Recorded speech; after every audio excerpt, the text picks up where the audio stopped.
s'agissant ya makambo bato bazo kozwa babwatu bato ebele bafingi kabundu makambo kabundu alobaki ke bokeba po bato ebele bakozwa babwatu po batraverse lelo na ye mpona meka koyebisa bino ke makambo kabundu alobaki malembe makambo yango ebandi okende po ekokisama bientôt bokoyoka ebele bakozwa babwatu ebele bakotraverse po bayebi ebele bazana bazolenga mais moto ezopela mais bazozika te pour l'instant kala te bazozika donc Kabund c'est un visionnaire, il est jeune mais il a vu des choses pardon na ye pona yebisa bino bana Congo bana partout dans le monde là où vous nous suivez la dictature, l'ère de la dictature est révolue tous on a besoin de dictateur te.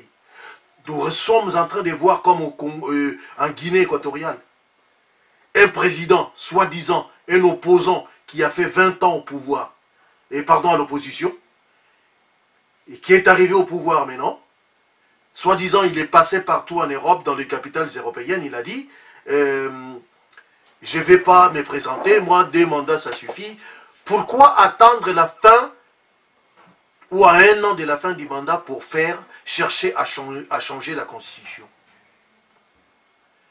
Arrêtez de prendre des gens pour des cons, les Africains.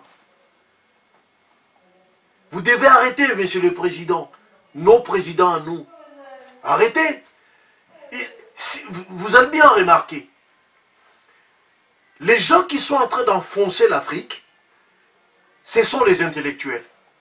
La plupart des intellectuels africains, qui se disent savants ou ceci, cela, ce sont ces gens-là qui sont en train de tuer l'Afrique. L'Afrique aujourd'hui, elle est moribonde. Ce n'est pas à cause du peuple, ou bien d'un peuple lambda, des peuples qui sont au bas de l'échelle. Mais l'Afrique aujourd'hui est en train de se désacraliser à cause des soi-disant intellectuels. Ils sont bardés des diplômes.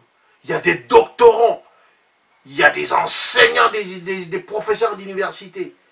Il y a des savants, des chercheurs en ceci, cela. Mais vous allez voir les mêmes personnes-là, dès qu'ils arrivent aux manettes ou au pouvoir, ce sont ces gens-là, les vrais pilleurs, c'est eux, les vrais voleurs, c'est eux. Le vol est devenu comme un sport. Alors, l'Afrique, où va-t-on l'Afrique aujourd'hui? Est-ce que la démocratie que nous avons dit, la démocratie est un leurre ou bien une réalité? C'est la question qui est posée. Pourquoi beaucoup de gens disent qu'il y a la démocratie en Afrique, mais ils n'appliquent pas cette démocratie? Nous avons, les exemples sont légion. Vous avez vu ce qui s'est passé, nous avons vu ce qui s'est passé en Algérie. Un beau pays, mais administré, dirigé par des militaires en dessous. Hein. Sous les civils, il y a les militaires. Même celui qui est venu là, les nouveaux présidents, soi-disant, il est déjà contesté dès son élection au premier tour. Il est contesté.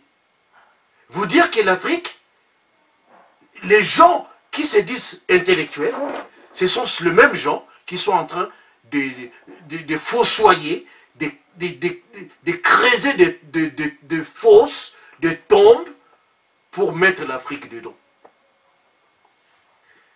Il n'y en a pas beaucoup de présidents africains qui possèdent une probité morale. Il n'y en a pas beaucoup. Tout ce qui arrive, c'est d'abord la famille d'abord, c'est les ventres d'abord, c'est ceci, cela. La majorité des opposants, quand ils arrivent au pouvoir, ils ne font pas des choses qu'ils ont dites. Ils font les contraires. Ils font tout sauf les contraires de ce qu'ils ont dit quand ils étaient dans l'opposition. Même aujourd'hui au Congo, Fayoulou, mais il y en a des gens, beaucoup de gens, ils ne savent pas. Mais quand Fayoulou, il traite Félix d'incompétent, mais il faut fouiller, il faut aller voir. C'est que Fayoulou, il a déjà eu à diriger. Il était le responsable de l'ECOFIN. Vous savez ce que Fayoulou il a fait? Descente vers le bas. Tout ce que Fayoulou il a géré, il n'y a jamais eu de bons résultats. Mais aujourd'hui, il se permet d'insulter. Et il a l'insulte facile. On lui a jamais répondu, Félix lui a jamais répondu. Oui, mais demain, quand il accédera au pouvoir, ce sont les mêmes personnes telles que Fayoulou, comme nous voyons parmi tant d'autres exemples en Afrique, ce sont les mêmes personnes qui mettent par terre leur pays. La plupart des professeurs du Congo, Kinshasa, ce sont eux qui sont au pouvoir. Ce sont eux qui ont dirigé pendant 30 ans. 30 ans, depuis l'indépendance à aujourd'hui, la majorité, pardon, ce sont des intellectuels. Qu'est-ce qu'ils ont fait? Le Congo, il est toujours au même point de l'indépendance jusqu'à aujourd'hui. Il n'y a aucune avancée significative, il n'y en a pas. Si nous allons au Gabon, c'est la même chose. Toujours les mêmes intellectuels qui sont au pouvoir, qui sont en train de mettre par terre les pays, l'économie, dans tous les domaines, dans tous les secteurs vitaux des nations. Ils sont en train de les mettre par terre au bénéfice de leurs familles, de leurs intérêts, des choses cachées qu'ils savent. C'est eux qui bénéficient. Une poignée de personnes qui bénéficient. Alors, est-ce que la démocratie, c'est un leurre ou une utopie? Quand nous disons, nous sommes démocrates, mais un démocrate doit respecter les lois de son pays de A à Z. Comment on peut laisser des gens à l'impunité? Comment on peut tuer les gens? Parce qu'on veut avoir le troisième mandat, on laisse tuer les gens, et à la fin des comptes, quand ça va barder, on renonce. Ah, excusez-moi, il n'y a jamais eu même des amendes honorables. Ces gens-là, ils ne demandent même pas pardon. La démocratie en Afrique, et c'est un leurre. Je voudrais que les gens me répondent. Si je demande même un débat avec des gens, des intellectuels, partout où vous êtes, si vous voulez, vous trouvez qu'on peut débattre sur ça, je suis prêt qu'on puisse débattre. Si la démocratie est un leurre ou c'est une réalité, ou c'est un mensonge d'une certaine catégorie de politiciens africains ou des politicailles qui se disent démocrates, mais ils travaillent pour leur ventre. Parce que nous voyons souvent en Afrique, quand quelqu'un arrive, nous voyons Alpha Condé, son fils, qu'est-ce qu'il est en train de faire. Nous regardons Guinée équatoriale avec le fils, qu'est-ce qu'il a fait. Qu'est-ce qu'il a, au lieu d'investir dans son pays, beaucoup de choses, il vient acheter des villas, 30 voitures, pour faire quoi avec 30 voitures? Tu vas rouler quand avec les 30 voitures? Le même jour, tu peux prendre même une seule voiture. Même le blanc lui-même qui a beaucoup d'argent, il n'acceptera pas d'avoir 30 voitures. Mais nous, Africains, on est tellement aliénés, on souffre tellement de la bassesse, on est vraiment, je ne sais pas, on souffre, oui, oui, on souffre vraiment de notre psychologie, notre psychique ne tourne pas bien, ou bien on est schizophrène, ou bien on est vraiment dans la réalité des choses. Vous allez voir la plupart des gens qui se disent intellectuels, soit qui ont passé des années en Europe, quand ils vont arriver aux manettes, au pouvoir, ce sont ces gens-là. Afrique, je parle de toute l'Afrique, hein. Ce sont ces gens-là qui foutent nos pays par terre. Est-ce qu'aujourd'hui, nous pouvons dire réellement que l'Afrique, la démocratie en Afrique, nous voyons Alassane Ouattara, ado, un monsieur que j'ai aimé, j'ai adoré, pas adoré, pardon, j'ai aimé, quand il a accédé, et j'étais par ses projets, ses convictions, je me suis dit, ah lui c'est un bon. Je n'ai pas dit qu'il est mauvais, c'est un économiste, il a fait beaucoup de choses pour la Côte d'Ivoire, mais aujourd'hui, qu'est-ce qu'il cherche encore? Il avait un deal avec les PDCI. Il avait un deal avec Henri Konan Bédié. Mais qu'est-ce qu'il cherche encore, Alassane Ouattara, à aller chercher un troisième mandat pour créer, faire encore comme 2010, où nos présidents, est-ce qu'ils sont hypnotisés? Ou c'est la sorcellerie, ou c'est quoi? Tu as eu des mandats, tu as fait ce que tu pouvais faire. Pourquoi vous dites, comme là j'ai entendu en Guinée Conakry, Alpha Condé, il n'a pas fini ce qu'il voulait faire. Et alors? Ça va faire quoi? Ça va faire un laisser-aller. Tout le monde qui arrive, il va dire, j'ai pas fini ce que j'avais à faire, je dois finir. Il va faire 30 ans, 50 ans, il reste au pouvoir comme ça se passe au Cameroun, parce qu'il n'a pas fini. Au Cameroun, il a fini. Il a fait quoi de bon? Rien. Sassou, il a fait quoi? Mais les gens vont dire, oh, il n'a pas fini, il faut qu'il continue. Il continue pour faire quoi? Si ça va se faire comme ça, ben, excusez-moi, il y aura jurisprudence, hein, je crois. Parce que les gens, tout le monde va venir, il va dire, bon, l'autre il a fait, moi je vais faire aussi. Bon, j'ai pas fini encore ce que j'avais à faire.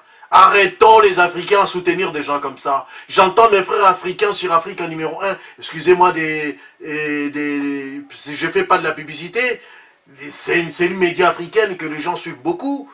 J'entends même sur RFI des gens qui disent, voilà, et le président il n'a pas fini, il faut qu'il finisse ce qu'il a commencé. Mais, et alors? Ça va être une porte ouverte pour tout le monde, chers Africains. Arrêtons de dire des choses comme ça. Arrêtons d'encourager. Vous avez vu les morts au Congo à cause de ça. Kabila Rumela, tu n'as pas fini encore ce que tu avais à faire. Voilà ce que ça fait au Congo. Combien de morts? Combien de conflits?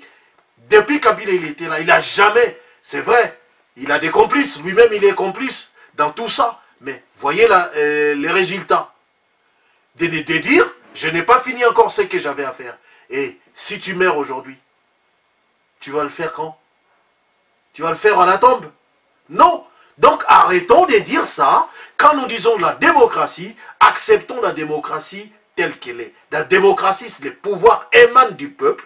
Le pouvoir vient du peuple. Ça veut dire que le peuple doit être souverain dans tous nos pays, de façon que nos pays puissent aller de l'avant, nos pays puissent avancer. Arrêtons cette histoire des changements des constitutions partout. Vous voulez changer les constitutions à la dernière minute. Pourquoi Alpha Condé, il n'a pas changé la constitution quand il a commencé? S'il a trouvé que la constitution n'était pas bonne, dès qu'il est arrivé, première année, deuxième année, il pouvait changer. Il a attendu de faire deuxième mandat. Et là, il va vers la fin, il lui reste quelques mois, il décide à changer, mais dites la vérité aux gens. Il y a beaucoup de morts déjà, mais ces gens-là, ils s'en foutent. Leur problème, c'est leur ventre, leur famille. Comme Bouteflika, il voulait mourir président. À la fin des comptes, il a été gagné par le peuple. C'est comme ça nos chefs d'État, ils veulent.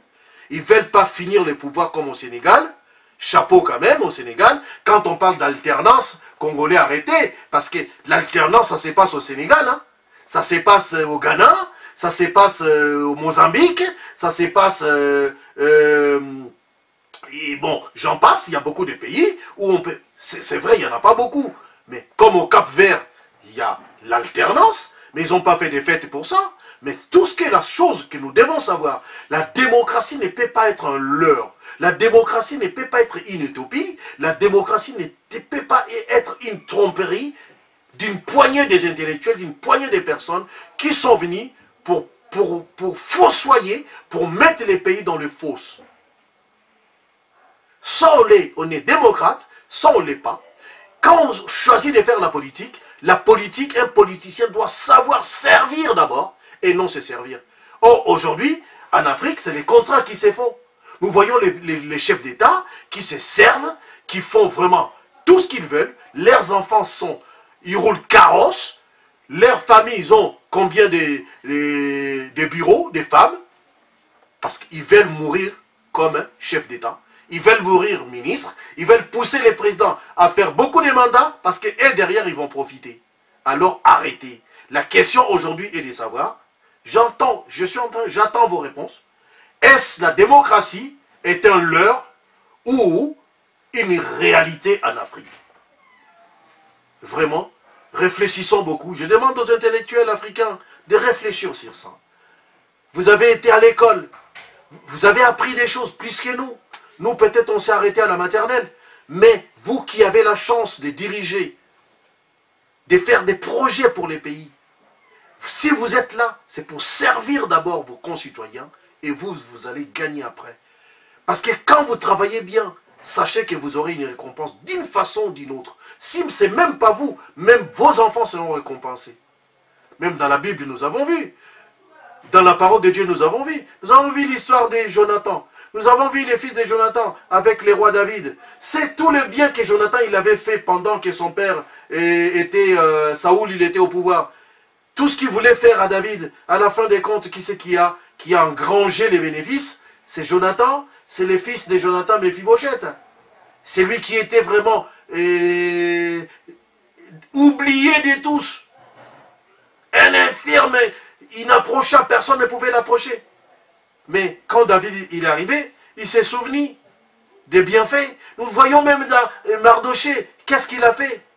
Les rois s'est souvenu de tout ce que Mardoché il a fait. Donc cela veut dire, quand vous êtes politicien en Afrique, si vous faites du bien, sachez-les que vos biens, le truc que vous êtes en train de faire en bien, vous seront un jour à l'autre rendus. Ne soyez pas redevables en mal. Soyons redevables, chers politiciens africains. Je suis panafricaniste, je parle en tant que panafricaniste. Chers politiciens africains, travaillez pour l'intérêt de nos nations et non pour l'intérêt de notre propres intérêts, de nos propres intérêts. Abonnez-vous encore massivement sur BTV3 et vous ne pouvez avoir de telles recherches, de telles émissions que sur BTV3. L'Afrique, la démocratie, est-ce la réalité ou c'est un mensonge? C'est du pire mensonge. Quant à moi, je vous dis au revoir et au prochain numéro, toujours sur BTV3.